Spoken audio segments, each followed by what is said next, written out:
जय श्री कृष्णा। स्वागत है आपका सारथी त्रिशला के साथ। कैसे हैं आप लोग? कैसे हैं घर में सब? जरूर बताइएगा।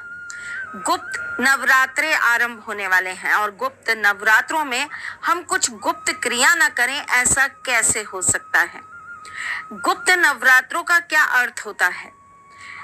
प्रत्येक साल में 4 बार नवरात्रे आते हैं, 2 प्रत्यक्ष और 2 अप्रत्यक्ष।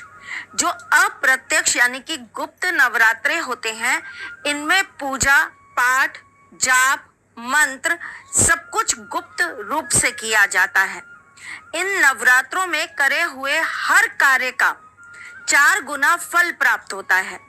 ये नवरात्रे हमारे जीवन के लिए ईश्वर के आशीर्वाद से कुछ कम नहीं है, क्योंकि इन नवरात्रों में दूसरे नवरात्रों की अपेक्षा हमें ज्यादा जल्दी फल प्राप्त हो जाते हैं। यानी कि ये रात्रियां और नवरात्रों की रात्रियों से ज्यादा सिद्ध होती हैं। परंतु इन नवरात्रों में कुछ शर्तें होती हैं जिन पर आपको कार्य करना होता है।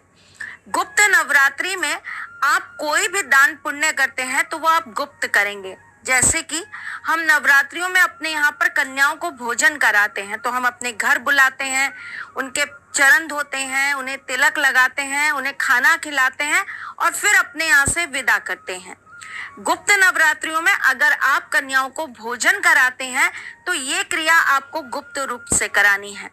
लोगों को मालूम नहीं पड़ना चाहिए, लोगों को खबर नहीं होनी चाहिए कि आपने क्या पूजा पाठ की, आपने क्या दान पुण्य किया और आपने देवी के स्वरूप को क्या भोजन कराया। आपके घर के अंदर जो रोजाना की आरती हो रही है, जो रोजाना की पूजा हो रही है, वो भी पूर्ण तरह से गुप्त होनी चाहिए। तो इन गुप्त नवरात्रियों में हम भी कुछ गुप्त उपाय करेंगे और उन गुप्त उपायों को करने के लिए हम आपको रोज कुछ नया, कुछ अलग, कुछ विशेष जरूर बताएंगे। लेकिन इससे पहले आपको ये बताऊंगी कि मैं कौन हूँ। मैं आपके एस्ट्रोलॉजर हूँ, वास्तु शास्त्री हूँ, चेहरा भी पढ़ती हूँ, आवाज भी पढ़ती हूँ और हाथों की लकीरें भी पढ़ लेती हूँ। चूंकि आपकी सारथी हूँ इसीलिए आपको जीवन का सार देने चली आती हूँ। जब बात कर रही हूँ गुप्त नवरात्रि की, तो ये विशेष क्यों होती है? इस गुप्त नवरात्रि में हमारे देश में 2 प्रमुख मंदिरों में बहुत विशेष मेला लगता है। बहुत विशेष पूजा पाठ और अनुष्ठान होते हैं।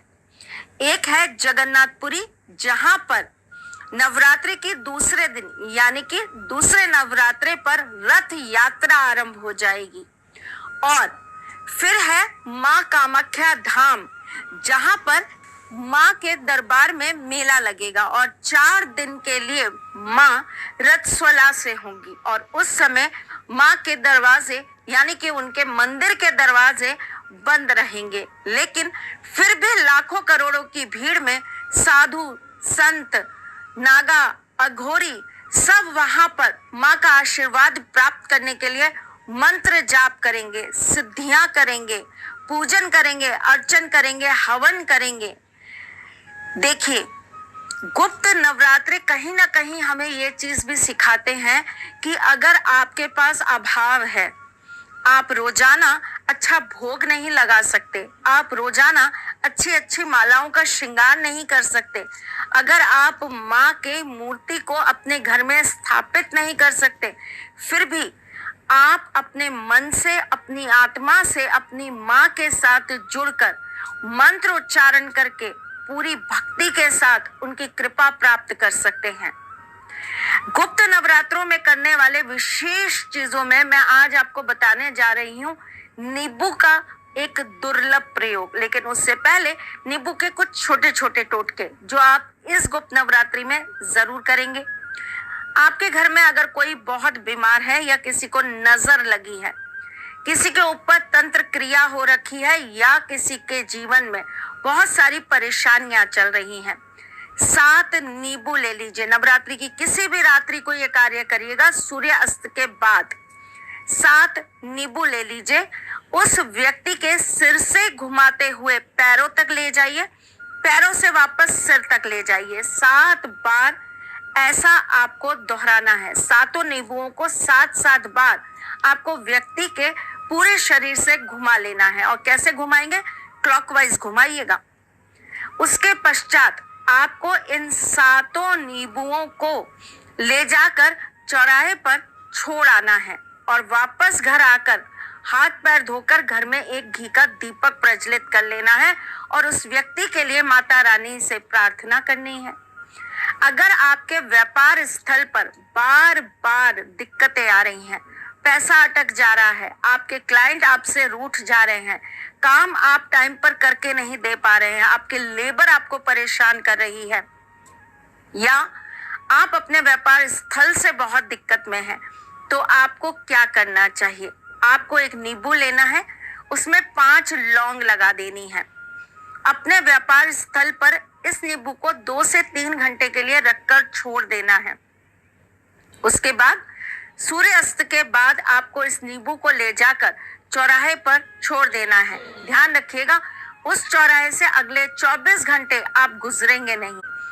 सोच समझकर सावधानी से कार्य करेंगे तो इसका आपको बहुत जबरदस्त बेनिफिट मिलेगा। अगर आप माता रानी के नवरात्रों में 7वें, 8वें, 9वें नवरात्रे पर नींबू को अंदर से खाली करके आधा काट लेंगे, फिर उसे खाली कर लेंगे। उसके अंदर अगर आप घी का दीपक प्रज्वलित करके माँ के मंत्रों का उच्चारण करते हैं, सिद्ध कुंजिका स्तोत्र का पाठ करते हैं या दुर्गा चालीसा, काली चालीसा का पाठ करते हैं, तो आप देखिएगा आपके जीवन के सारे कष्ट अपने आप समाप्त होने लगेंगे। आपको जो रास्ते नहीं मिल रहे हैं ना, वो रास्ते दिखने लगेंगे। चलिए जी, मनोकामना पूर्ति के लिए मैं आज आपको एक विशेष उपाय बताने वाली हूँ जो आपको 9 के 9 दिन नवरात्रों में करना है। अगर आपके पीरियड्स आ जाते हैं या आपके साथ कोई और दिक्कत हो जाती है तो आप कम से कम 2 नवरात्रे ये प्रयोग जरूर करिएगा। आपको रोजाना एक ताजा नींबू ले लेना है। नींबू के ऊपर कोई दाग धब्बा नहीं होना चाहिए। नींबू को आधा काट लीजिए और उसके बाद उस नींबू को पहले आप रोली में यानी कि लाल वाले सिंदूर में अच्छी से लगा लीजिए। उसके बाद आप उसे हल्दी में लगा लीजिए। अब आपको दोनों नींबू एक साथ में रख देना है और इसके बीच में आपको एक घी का दीपक प्रज्वलित कर देना है। जब आप अपना पाठ कर लें, अपनी पूजा कर लें, जो भी आप करते हैं, जो भी आप पढ़ते हैं रोजाना, जो मंत्र उच्चारण करते हैं वो आप कर लें। उसके बाद आपको ये दोनों नींबू ले जाकर चौराहे पर पटक आना है। बहुत ही प्यार से ये कार्य करिए 9 दिन और फिर देखिए आपकी मनोवांछित इच्छाएं कैसे पूर्ण हो जाती हैं।